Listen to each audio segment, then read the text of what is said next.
The world begins at the kitchen table, writes Joy Harjo, author, playwright, three-term poet laureate of the United States and member of the Muskogee Creek Nation. The world begins at the kitchen table, no matter what we must eat to live.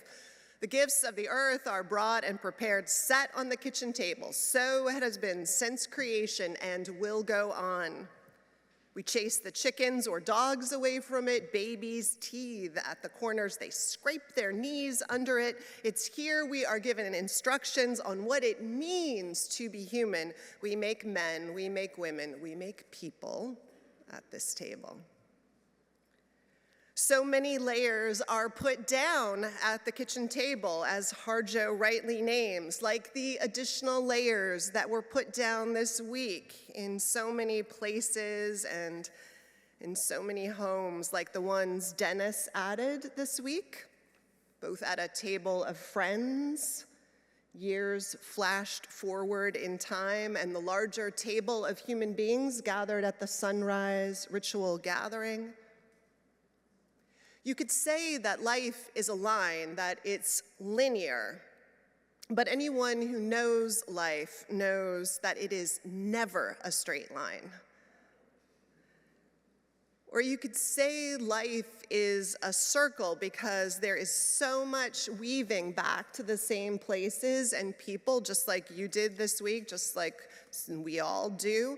But really, life is more, I think, like a spiral, like one strand of that double helix DNA that is literally our backbone.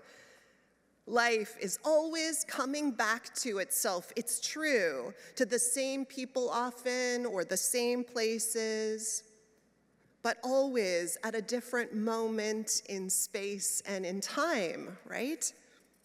Life like Herodotus's river that is never the same one any two times we step into it, even if it is at the same place on the map. And life is us. We are never the same each successive time we step into it. Life for us is like a favorite novel that we read and reread, a different us drawn to different places in it each time we read the same words. The ritual gatherings of the holidays can be like that. A kitchen table can be that. At sunrise gatherings, at harvest festivals, Thanksgiving meals, we gather, the same and different, at the same and different places, drawn to the tables of our lives, as it has been since creation and it will go on. Our dreams drink coffee with us as they put their arms around our children, writes the poet. They laugh with us at our poor falling down selves as we put ourselves back together once again at the table. My grandmother used to tell a story about an aunt who came to visit them when she lived in Holland. The aunt was famous for her apparently enormous nose. We should all be remembered in such ways. My grandmother warned her children, some of whom could be very mischievous, to be polite and not to stare at Tanta's nose. The aunt arrived, tea was made, treats were set out in the parlor. My grandmother brought a pot of hot tea to her guest, poured a cup, looked her aunt in her face, and politely asked, "Tanta, would you like some sugar in your nose?"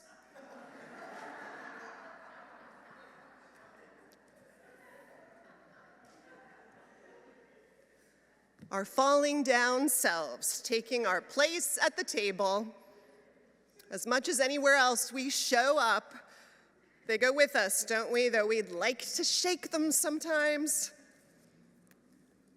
But at the table, everyone's falling down selves has a place. You might even argue that the table is sacred and holy because of that, not in spite of it. This table has been a house in the rain, an umbrella in the sun. Wars have begun and ended at this table, Harjo says. Which is to say that the kitchen table is sometimes a sanctuary, but not always an easy place to be.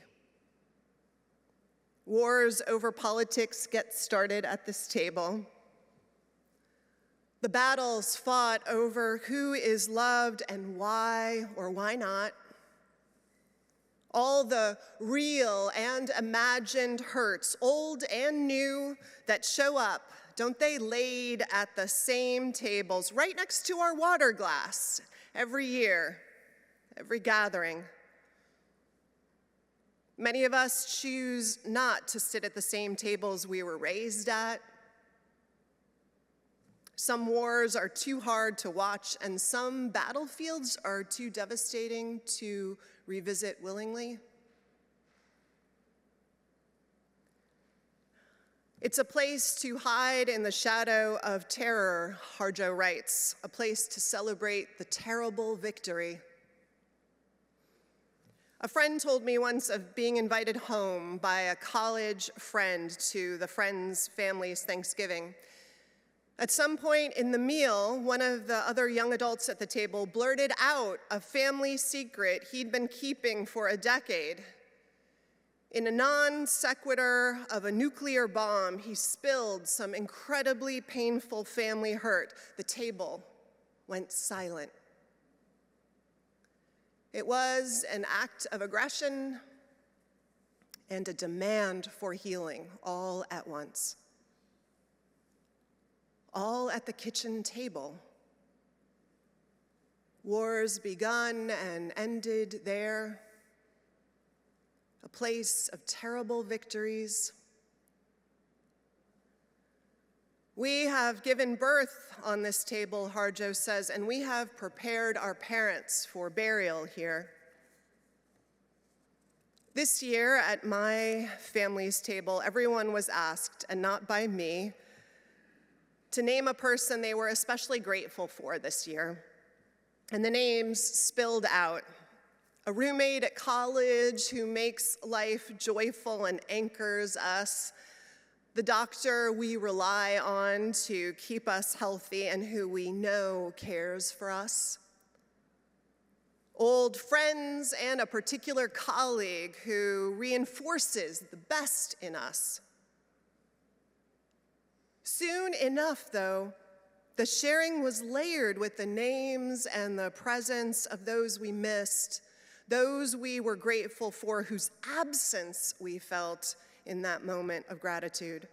A mother who was gone, a brother who died suddenly this last year, friends and significant others who were far, far away for the first time. It was striking at first to me how this talk of gratitude so quickly slid into grief, but it was also instructive. You know, that bit about being given instructions about what it means to be human at the table.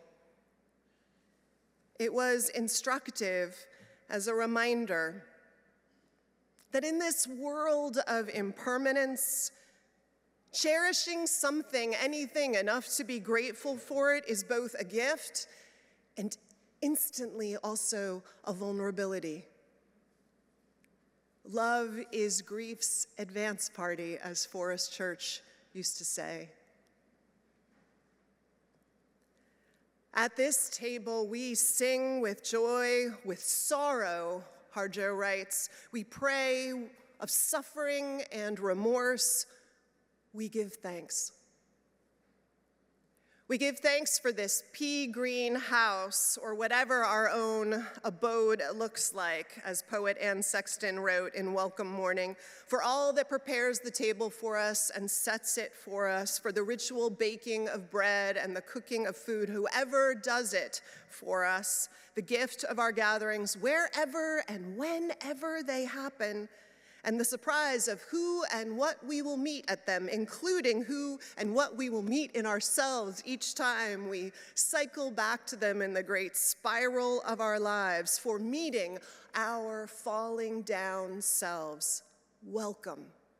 With everyone else's falling down selves, dreams wrapped around one another's shoulders, and all the ways we instruct one another of what it means to be human, tell of our terrible victories and our necessary defeats, hold each other through the heroic, ordinary struggles of just getting by. For cherishing anything enough to give thanks, though it makes us vulnerable, and choosing to cherish still. Perhaps the world will end at the kitchen table while we are laughing and crying, eating of the last sweet bite, as Harjo writes. And so, before that happens, let us remember, like Anne Sexton, remember to give thanks, to faint down by the kitchen table in a prayer of rejoicing as the holy birds at the kitchen window pack into their marriage of seeds, to paint a thank you on our palms for this God, this laughter of the morning, lest it go unspoken. The joy I've heard that isn't shared dies young. So bless all we find and make at the tables of our lives. Bless the gatherings there and everywhere for this and so much more. We give thanks.